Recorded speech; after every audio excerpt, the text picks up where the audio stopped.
Gente, boa tarde, é uma grande alegria estar com vocês aqui.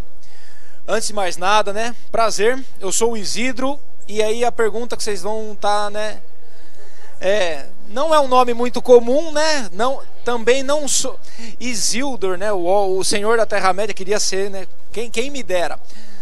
Mas, qual é o grande problema? Vocês estão se perguntando, deve estar passando na cabeça de cada um de vocês. O que faz um professor universitário num evento onde tem 98% do público é de profissionais que atuam diretamente no mercado de tecnologia e desenvolvimento?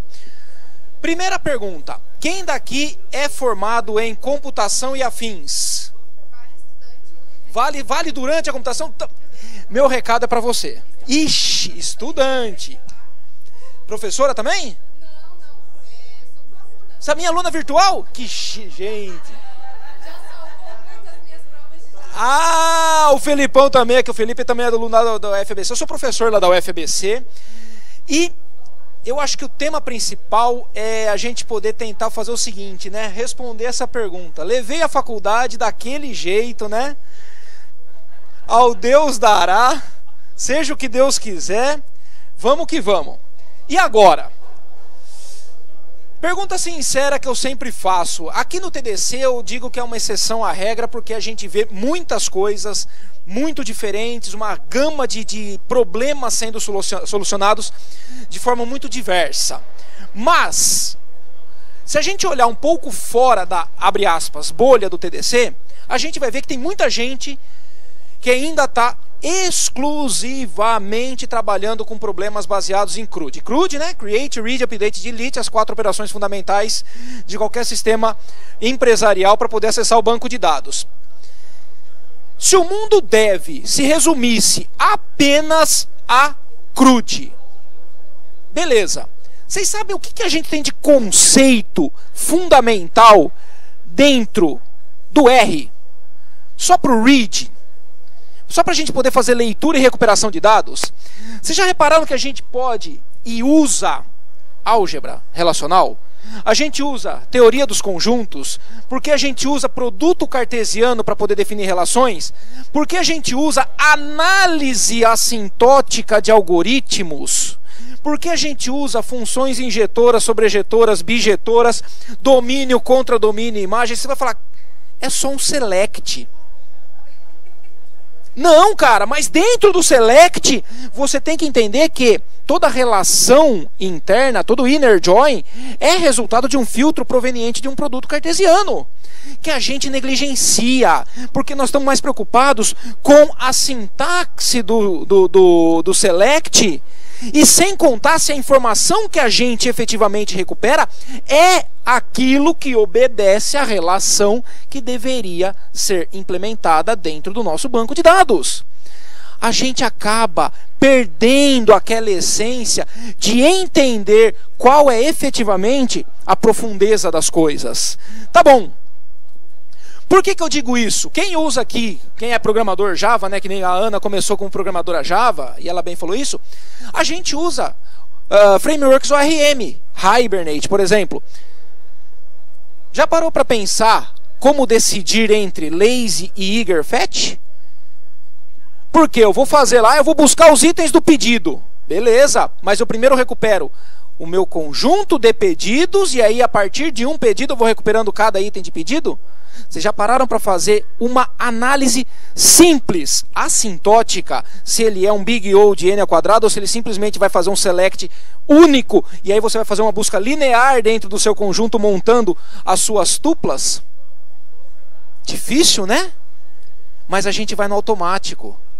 E a gente sempre acaba caindo nos mesmos problemas, porque não performa, não escala, não sei o que, deu pau, sobrecarregou o pool de conexões. Caramba! E as nossas decisões de projeto que estão embasadas em assuntos que teoricamente não tem nada a ver com ciência da computação ou com programação diretamente, mas que para serem executadas a gente precisa de um caminhão de informações, um caminhão de conceitos lá atrás. E se a gente não tivesse problemas, como a ideia é a gente não falar somente de CRUD, E para os problemas não CRUD? Quem usa o Waze aqui, São Paulo, obviamente, capitais, né? Não dá para você viver sem o Waze. Pergunta: quem se lembra de qualquer coisa do que estudou em teoria dos grafos? Quem se lembra do algoritmo de Dijkstra, de Dijkstra, depende... Beleza, vocês sabem o que é a teoria do menor caminho? O caminho de menor custo? Aí a gente sempre fica naquela, né? Ah, é sempre o tamanho da aresta, a gente coloca peso na aresta, no grafo, etc e tal. Legal, só que o Waze, será que a gente não consegue então ter algo um pouco mais sofisticado no Waze para poder saber que a gente pode dar esse peso na aresta, não em função de distância, mas em função de tempo? Tempo e velocidade média, porque o GPS do carro, o GPS que eu tenho no meu aparelho celular me dá velocidade média. Se eu tenho tempo entre uma esquina e outra, eu sei mais ou menos a distância. E o tempo entre uma esquina e outra pode ser efetivamente o peso da minha aresta para poder ser efetivamente preciso no cálculo do ETA, o Estimated Time to Arrive. E aí a gente fala, beleza, mas para poder fazer isso a gente usa o quê? Big Data. E Big Data, o que a gente faz? Compra no Carrefour? Não! Quanto que a gente sabe de sistemas distribuídos para a gente poder implementar Big Data? Quanto que a gente sabe de bancos não relacionais para poder implementar Big Data? Quanto a gente sabe de algoritmos baseados em bag of tasks, porque a gente pode criar bulk synchronous parallelism ou coarse-grained multiprocessing algorithms, algoritmos que vão processar um volume de dados muito grande e que precisam ser escaláveis. Quanto que a gente sabe de paralelismo quando a gente fala em sistemas distribuídos? E muitas vezes a gente deixa isso apenas como algo que, vamos dizer assim, vou cumprir tabela. Vou deixar quieto porque a minha área, sei lá, eu vou me concentrar só em infra, eu vou me concentrar só em design de produto, eu vou me concentrar só em engenharia de software. Entretanto, está tudo relacionado. Está tudo relacionado, desde o front-end até a interconexão de redes. Tudo isso precisa ser feito, precisa estar integrado, precisa ser compreendido para a gente poder desenvolver uma aplicação simples, um site. Tá bom. Se eu não estou falando de CRUD, se eu não estou falando de problemas que envolvem grafos, né, matrizes esparsas, árvores binárias. Vamos falar de um negócio mais simples? Simples entre aspas, né? HashMap. Quem faz pesquisa em conjuntos aqui, obrigatoriamente usa HashMap ou usa lista. Quem usa lista, quem usa mapas hash. Por que usar lista? Por que usar mapas hash? A pergunta não é só para falar porque o time adota, porque a pessoa responsável pela arquitetura adota, porque quem é sênior adota. Vocês concordam que a complexidade assintótica do mapa hash na sua pesquisa é O de 1? Todo mundo se lembra disso da aula de análise de algoritmos, da aula de estrutura de dados? E você sabe que quando você tem uma lista, por mais que ela seja ordenada, classificada, o melhor caso da sua lista é log de n? Pô, então entre log de n numa lista classificada e O de 1 num mapa hash, caso eu tenha uma boa chave hash, lembrem-se disso, eu vou optar por mapa hash. E não é porque alguém pediu para eu utilizar, não é porque alguém adota tal situação. Eu, profissional, sei disso. Eu preciso saber disso. Eu tenho por obrigação moral, não sei, profissional no mínimo, saber isso. Mas isso a gente obviamente aprende em estrutura de dados, que é uma das matérias que mais atropela a galera, né? Eu vejo isso por conta da experiência que eu tenho com os meus alunos presenciais e agora remotos. E a galera fala assim, cara, eu só quero passar de ano. Eu só quero completar o semestre. Não, velho, completar o semestre é só uma consequência, você tem que aprender. Vamos aprender. Né? E autômatos? E autômato sempre foi a pedra no sapato da galera, né? Mas todo mundo joga Street Fighter. E ninguém se ligou que o Hadouken é fruto de um autômato? Poxa, o Isidro desenhou aqui, ó. Estado inicial, aperta para o lado, vai para o estado 1. Aperta para baixo, vai para o estado 2. Solta para o lado, vai para o estado 3.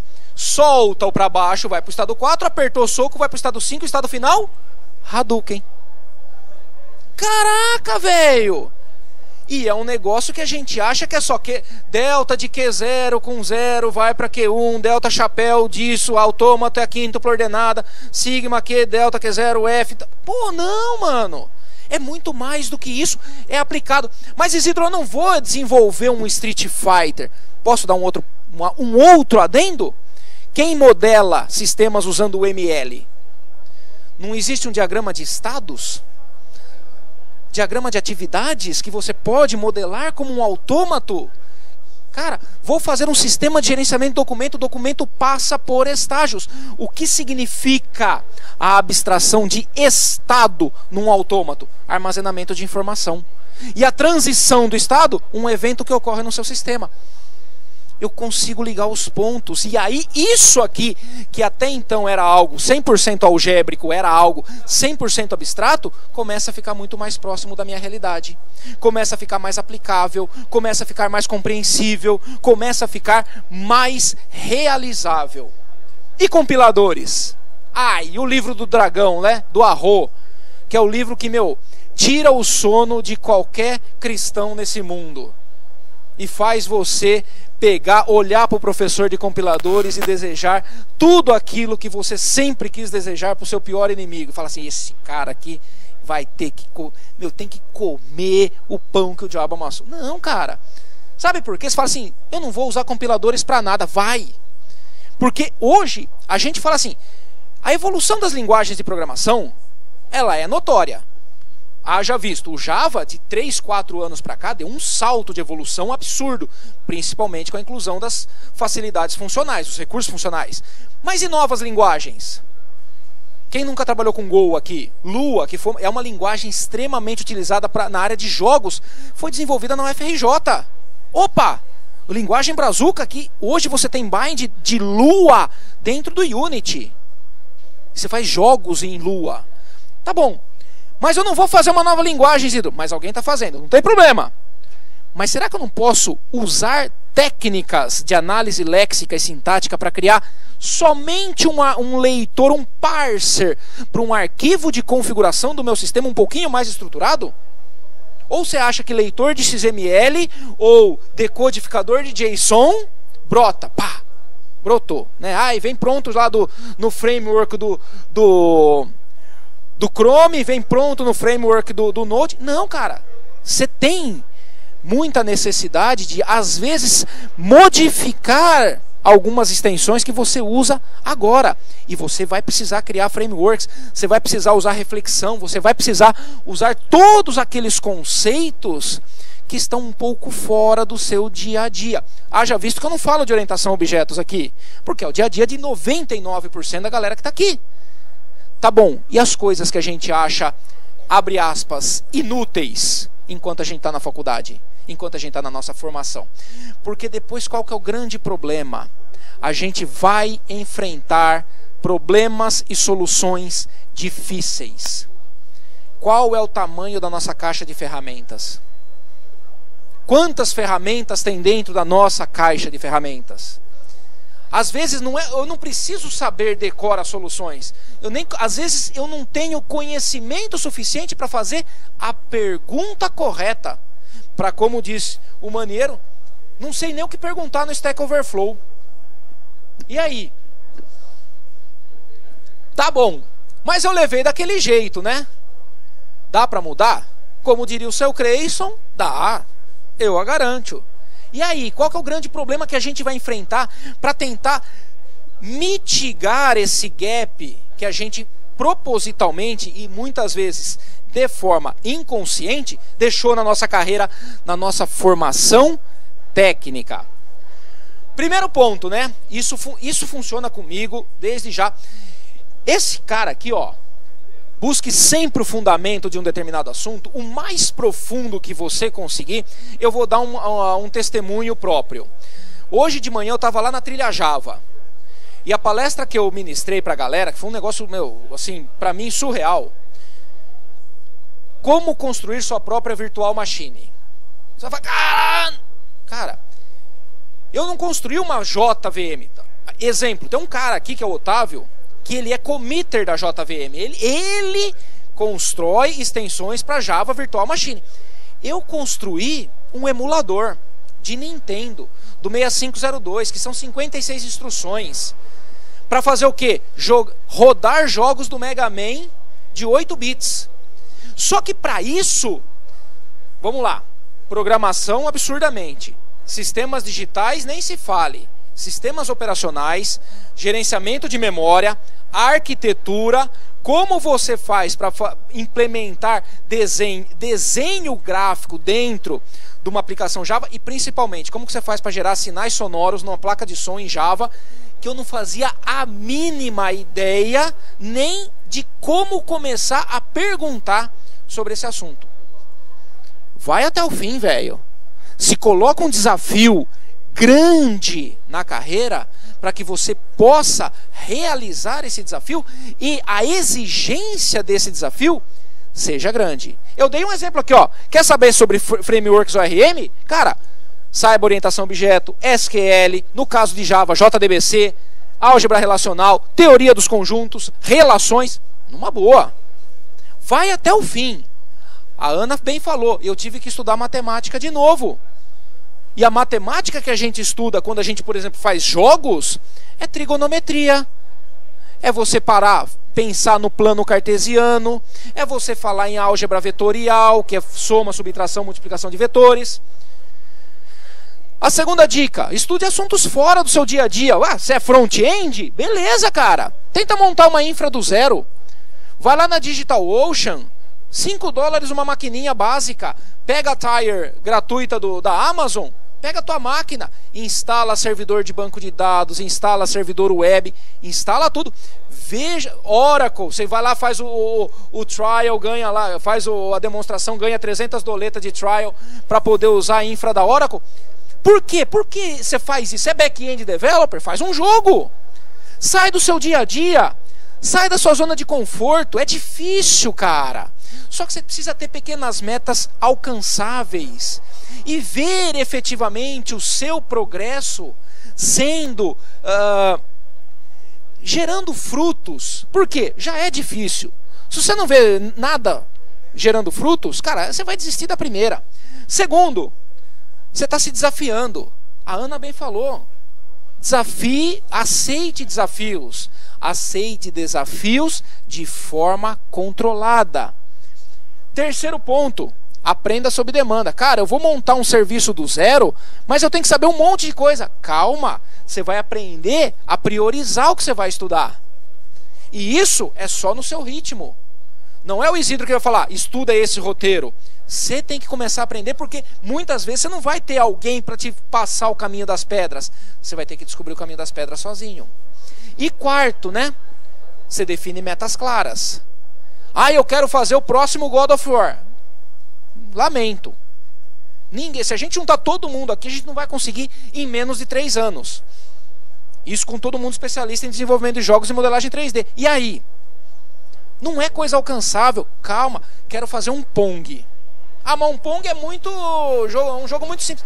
Faça o Pong, para depois fazer um jogo um pouco mais sofisticado, para depois montar uma infraestrutura um pouquinho mais robusta. Agora eu vou fazer um sistema com load balance, mas o primeiro servidorzinho tem que estar montado. Entendem? Dica 3, e aí é uma dica onde nós no meio acadêmico falhamos miseravelmente. Nenhum professor universitário liga os pontos da sua disciplina com a formação profissional dos seus alunos. Isso aqui é uma realidade. O professor de grafos vai dar a teoria dos grafos. Ele não vai falar que o aluno de ciência da computação, engenharia, análise, etc., vai poder usar a teoria dos grafos para resolver problemas dessa categoria. E análise de algoritmos. O professor de análise de algoritmos, mesma coisa. Compiladores, mesma coisa. Eu, de 5 anos para cá, mudei toda a minha forma de dar aula. Eu não dou aula mais apenas de uma disciplina. Eu sempre coloco todo o contexto da ciência da computação em qualquer assunto que eu vou introduzir para os meus alunos. Por quê? Porque eu senti isso na pele. Os meus alunos não sabem ligar os pontos muito por conta de eu não conseguir motivá-los e não conseguir enxergar, fazê-los enxergar aquilo que muitas vezes era claro para mim. Então, se o seu professor não ajudou ou não ajuda, começa a ligar os pontos. Ah, Isidro, mas eu não tenho experiência para isso. É para isso que vem a dica 4. Por isso que você vai ter que ter um mentor. E o que é o mentor? Mentor, mentora? Não precisa ser alguém mais velho, alguém que saiba tudo. Alguém que manja isso aqui a mais do que você em um assunto pequenininho. Ah, eu preciso ter um mentor em matemática. Beleza. Ah, eu vou ter uma mentora agora em infraágil. Vamos pegar o exemplo da Ana aqui. Ah, eu quero ter um mentor em compiladores. Vou pegar o Otávio. Esse é o ponto. Tenha um mentor. E aí vem a dica 4, enhanced, né? Tenha vários mentores. Para que você possa saber que você está disposto a ampliar a tua formação técnica. Mas, Isidro, você só está... Perdão. Você só está falando de hard skills, parte técnica. Sim, porque eu já sei que aqui no Lounge de Carreiras, a gente fala muito de soft skills. A gente fala muito da questão de relacionamentos, pessoas que precisam compartilhar. Ótimo! Mas, por favor, também não negligenciem a formação técnica de vocês. Esses são apenas os 2 centavos da parte técnica que essa palestra quer passar para vocês. E dica 5, seja sempre o pior do seu grupo de estudos, né? Aí, óbvio, né? Oi? Claro, busque, antes que alguém me crucifique, calma, né? Busque grupos de estudo onde você sempre possa aprender. E aí vem a questão. Poxa, Isidro, mas eu sou tecnicamente o melhor do meu grupo. Você é bom em ensinar? Talvez você seja o melhor tecnicamente do seu grupo.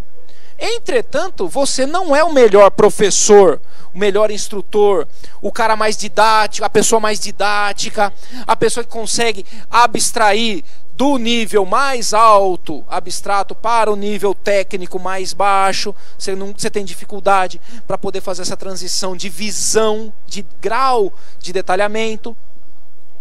Você concorda que você não tem que praticar isso? Então a nossa intenção é sempre passe a considerar que ou você vai aprender tecnicamente alguma coisa com os nossos amigos, ou você vai ter condição de, vamos dizer assim, praticar alguma coisa que você tem dificuldade. Você vai ter condição de... Ah, eu gosto muito de ensinar, mas eu venho aqui para frente, eu tremo. Ótimo! Você, querendo ou não, precisa aprender a estar de frente para uma galera que vai te olhar como exemplo. E aí? Né? Busque grupos onde você possa aprender. Entretanto, uma coisa não exclui a outra. Pelo amor de Deus. A gente sempre fala, compartilhe o conhecimento que você tem. Isso aqui é quase um mantra dentro do TDC. E isso a gente vai ficar toda hora martelando, porque não adianta nada eu lá no meu cantinho, no meu mundinho, falando, sabendo desenvolver um monte de coisa legal, e eu não ajudo ninguém. E eu não pratico. E qual é a melhor forma que eu tenho para aprender? Explicando para alguém. Quem é professor aqui, quem já se arriscou a dar aula, ensinar, que seja um sobrinho, que seja alguém da sala, cara, a tua exigência consigo próprio em termos técnicos aumenta. A tua capacidade de enxergar os problemas amplia. E a tua forma de saber como aprender, ela torna-se muito, muito, muito mais ágil. Você aprende mais rápido, você ensina mais fácil e você consegue compreender as coisas de uma maneira muito mais clara. Ensine, compartilhe. Beleza? Em resumo, né, para eu não estender mais o meu tempo, que acho que já está quase estourando. Nunca perca o entusiasmo de estudar. Só que aí a gente tem um problema, que a gente vai cair numa armadilha que assim é quase que constante. Em computação, tudo é legal. Aí a gente tem um monte de iniciativa. E as acabativas? Né? Ah, eu quero fazer um jogo. Putz, que legal, comecei a fazer o jogo, nunca termino. Ah, eu vou agora descobrir a parte de robótica com Arduino. Putz, vou mexer com Arduino, plaquinha, não sei o quê. Nunca faço um robô inteiro, nunca monto um carrinho inteiro. Ah, e agora eu vou, assistir a palestra lá da Grau VM, vou começar a falar de compiladores. Nunca termino. Então calma. Estuda de forma direcionada. Lembra da parte de definir metas claras, pequenas, alcançáveis, né? Existe um negócio que a gente fala, né? Toda meta tem que ser smart. Ela tem que ter significado, ela tem que ser mensurável, ela tem que ser alcançável, ela tem que ter uma razão na sua vida e ela tem que acontecer dentro de um tempo programado. Prazo. Pô, mas já tem o prazo do trampo, Isidro. Você é louco, mano. Se coloque prazo. Quantos finais de semana você está disposto a enforcar para poder implementar o teu robozinho? Porque algum final de semana você vai querer fazer um churrasco, tomar uma cerveja, né? Sair pro boteco, etc. Então, cuidado. Tudo é legal. Porém, nem tudo dá pra gente fazer. Se você não concentrar seu foco aqui, você não vai conseguir ter sucesso. E aí a tua frustração começa a aumentar. Aí você fala, não sei para que serve essa bosta aqui, deixa quieto. Esse é o ponto. E principalmente, o que eu, Isidro, consegui aprender com essas 4 lições que, querendo ou não, eu acabei absorvendo a duras penas.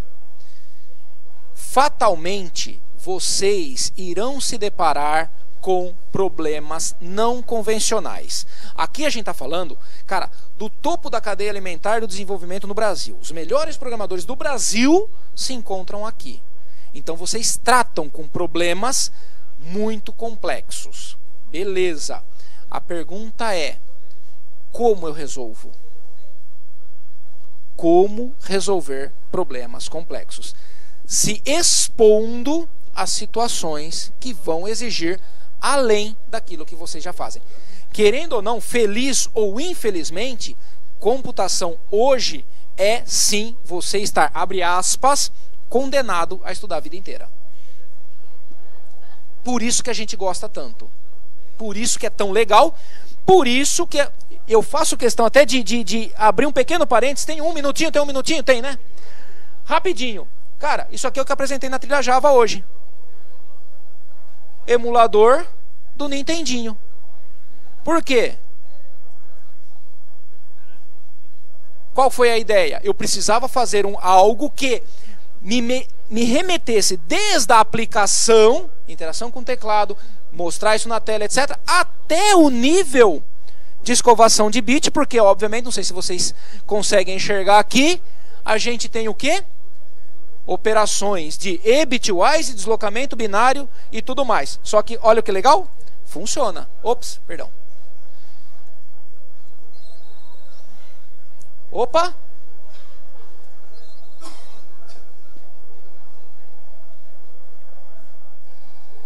Tá rolando um sonzinho. Quem tá aqui na frente tá...